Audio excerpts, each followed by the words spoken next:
Today on the TMZ Podcast. Hello and welcome to the TMZ Podcast. Charlie and Loren here. How are you, Loren? I'm good. It's early. It's early. I'm here. It's always early here. Mm-hmm. Let's get straight into our first story. Our top story, Kim Zolciak and her husband, Kroy Biermann, just filed for divorce hours after it came back that they owed over $1 million in taxes.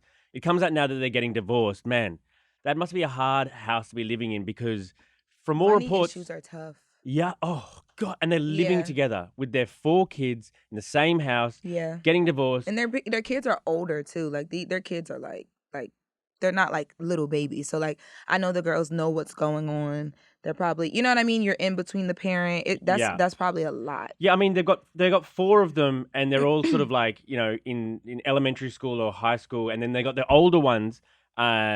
What's her name? Brielle, and I think it's Ariana. They're a bit older. Yes. No, they're like, I mean, I'm 31. How old is Brielle? She's probably like 28, 29. They're old. Yeah, like they're grown basically. They were actually when Kim and Kroy got together like 10 years ago and got married and stuff. He adopted them. So, you know, he's their dad too. They took his last name. It's Brielle Biermann. I love that, and that's all tough. But real question is, if she divorces him, is she not responsible for this 1.1 million? Well, that is such an interesting wrinkle to all of this. Because if not, I feel her. I get it. Oh, so you think she wants to put the I get tax it. debt burden on him? I don't know how that works, but I'm just saying, like, I feel like in a situation like this, money always, like, people always say, like, money isn't the, you know, end all be all to happiness. But like when you're in a relationship, I can't imagine a marriage. You're married, so you would know. But like financial issues, when you guys are going through them, it's tough. Even if like there's no real relationship stuff, it's just finances. It can put a very big wedge in between you guys. Right. So it might be better because when she filed, she basically said like, "Hey, this is so broken that like we can't get, we won't even be able to like reconcile and get this back together." Right? How do you say that big word? Irretrievably broken. With no hope of reconciliation. I got reconciliation. Yes, which basically means like at this point they've exhausted all the options of trying to figure this out. And it's just not going to work. And then money might have played a factor. You know, as you say, think so. It's something that really stresses couples out. We don't know if that's the be all and end all of like why they're getting this divorce and stuff. Yes. Because, you know, for all it reports, like they were happy. All their friends. This came as a surprise to everybody. We saw their daughters, Brielle and Ariana, out at LAX like not too long ago when the house was like, will it be foreclosed? I was about to say, but we were asking them then when we saw them about their house being in foreclosure. They're still living in the house, by the way. Right. So, I mean, they were like, you know, nothing to see here, the girls were. So I don't know how much they knew or how much...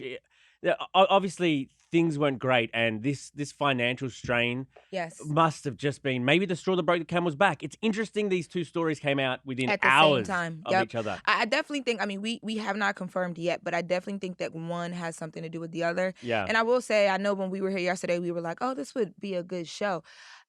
Honestly, I think right now, if Kim Zolciak is the Kim Zolciak I know, like my tardy for the party girl. Get cameras in there. She's something is happening right now where we're gonna find out everything that's going on because there's too much happening, right? Like there's the divorce, there's the foreclosures, there's the, you know, like the kids are grown, so they probably have their own feelings and stuff like that about it. And it seems like they need money right now. And I think they should set up their house that's like gonna be like foreclosed now. You would have thought to pay back some of the debt. You would have thought at this point they should set it up like a Big Brother style house. They put cameras everywhere in every room. You know, you see how it all goes down with the tax and the divorce, and this is the show people want to see. Oh, so in their bedroom? No.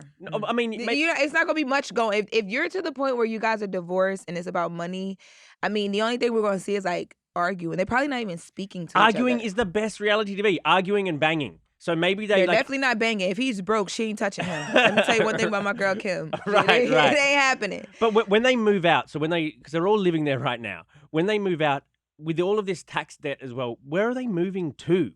I mean, I think normally when things like this happen, you just downsize, right? And they're like, you just have to downsize. So I don't know, maybe it's a smaller home, it's a condo, maybe but with the what older money? girls are gonna. With what money? I mean, just because you owe the IRS money, it doesn't mean that you don't have it. It just means that you don't want to give it to them. You've been keeping it. So they might not have as much money to live how they've been living for these past years, but you have to think about like their income margin is a lot different than ours. So I'm sure that they could live comfortably like us, but it would just be a very big life adjustment. Very big life adjustment. Very big for me.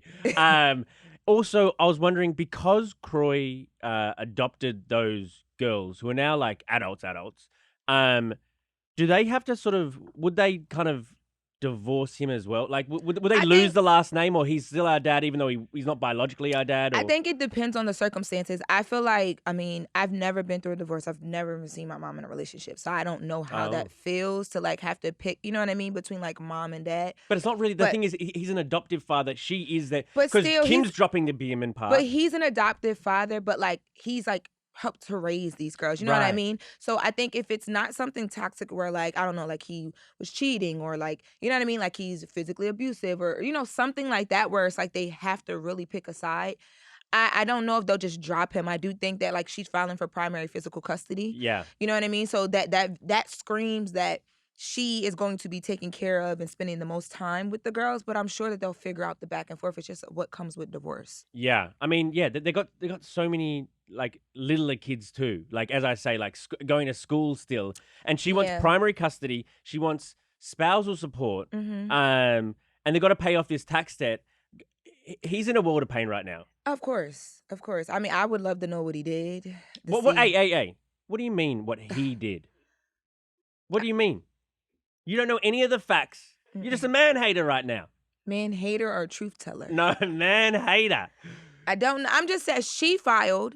She is saying, I want physical custody of our kids. So she wants to be in control. She's asking for spousal support. So she wants to be supported and like be able to just like move on and like live her life without him. Like, it's not like she's like, we'll figure this out. We'll settle this. We'll just split everything equally. She's like, no, give me my money. I'm out. So she's controlling the narrative. Exactly. So normally, you've worked here for how long? Normally when something like that happens, that means that the other person on the other side, Sometimes. like she's trying to control it because something was done. But he's kind of a bit of a pillow person, you know? What does that mean? Like a pillow talker or like a simp? A simp. Oh, okay. Like he just kind of just lies there and is just like, I've interviewed Kim, Kroy, or one of the girls, maybe more than any other sort of celebrity or family, like at LAX. I've interviewed them so many times, and he's just like a lovable sort of goofy guy and like kind of softly spoken. And it's I the love girls that, but out there with their lips and they're like, cheat. ah. They cheat too. The pillow people, Yes. they cheat Yep. with other pillows? Mm-hmm. Wow, really? Yeah, they just fall into the wrong pillows. I think you're a man hater. I think Kim might have cheated. How about that? Kim might have cheated. And if she did, there was a reason. So more power to my girl. More power to my girl. Wow. If you were to run into them today, all of them together, Yes. him, Kim, the kids, they're at LAX doing one last go round before they split everything up, what would you ask? What would you say to them? What would I ask and say? I mean, what's it like living in that house? That's it. I'd be like, is there a baby on the way? What do you mean, is there a baby on the way? Oh, with another woman, like Tristan Thompson style. Like a question like that makes them have to tell you, oh, no. We just decided that, like, you know what I mean? Like, I would say, what did she do, Kroy? What did she do, Kroy? We're going to move on to the next story. I'm going to throw my tea at Charlie. All right, the next story we have, this is a bit of an update because we covered Selena Gomez's ex-bestie, Francia. Yes.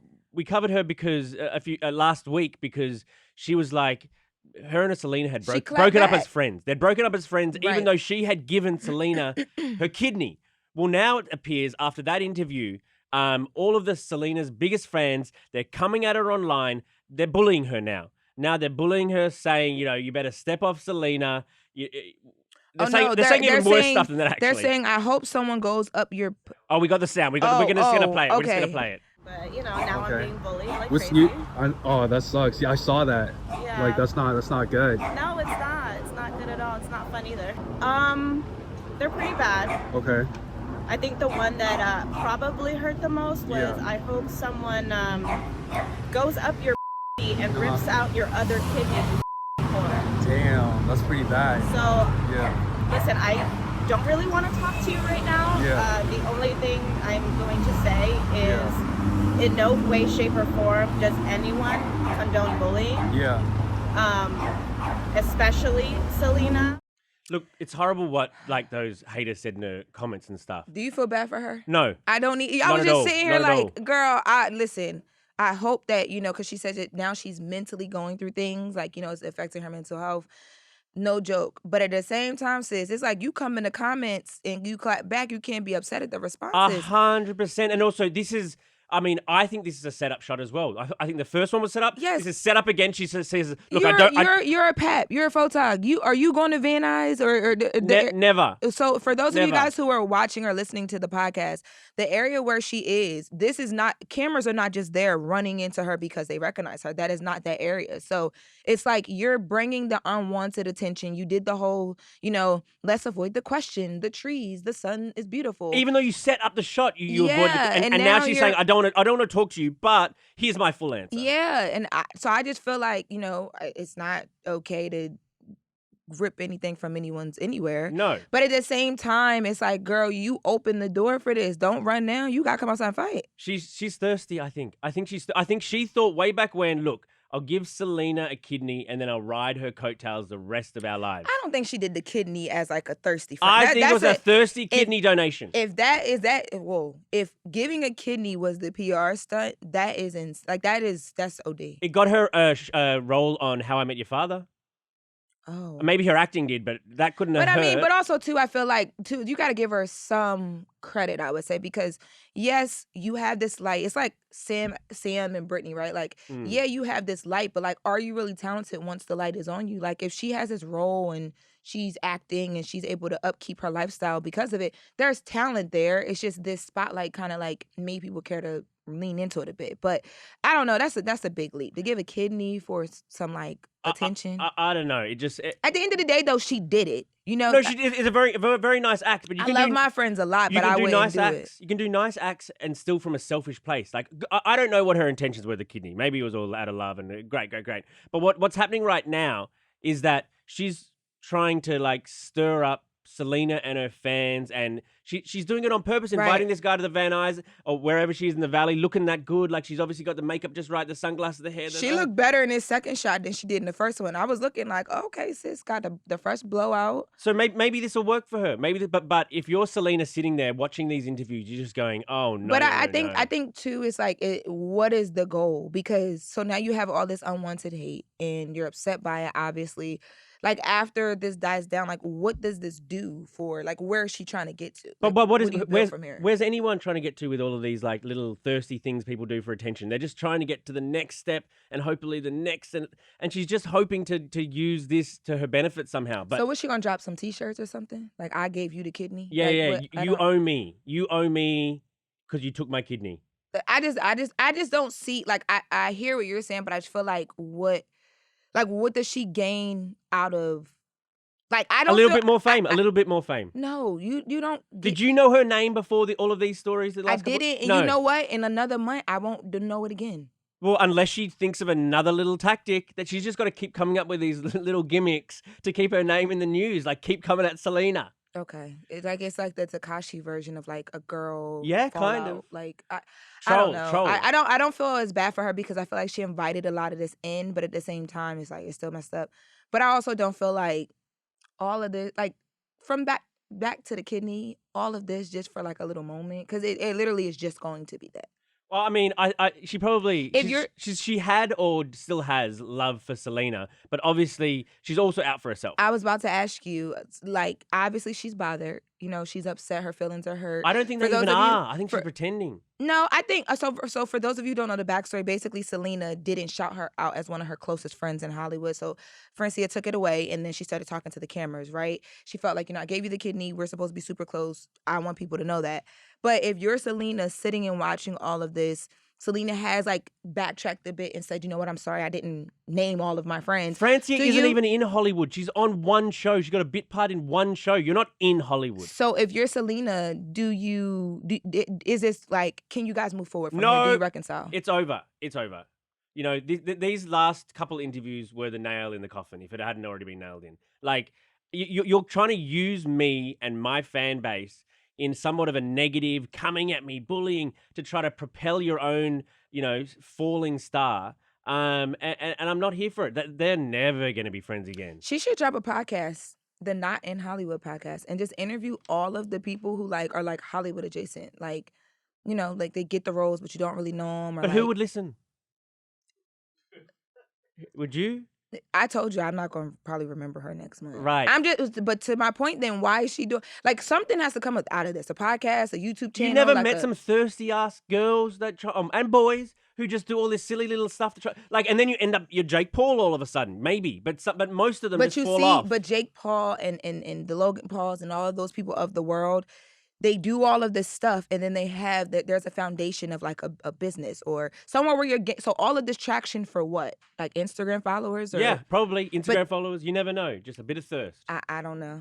The thirst is real. You know. Actually, side note. You know what Selena's fan base is called? I just looked it up. No. The Selena Tours. She needs to work on that. Who? Hold on. Her fan base called, like, you know, there's the Beehive or the Yeah, Barbs. There's the Selena Tours. Don't bring up the Beehive when you talk about, like, you know, like the Selena Tours. Yeah, it needs updating. You can't compare that to the Beehive. It's a little bit different over here. Okay, well, it's been really fun chatting to you today on the TMZ podcast, Loren. Yes, and I didn't have to throw my tea at you. Oh, fantastic. Well, maybe another day. All right, thank you very much, guys. Have a good day. See you later.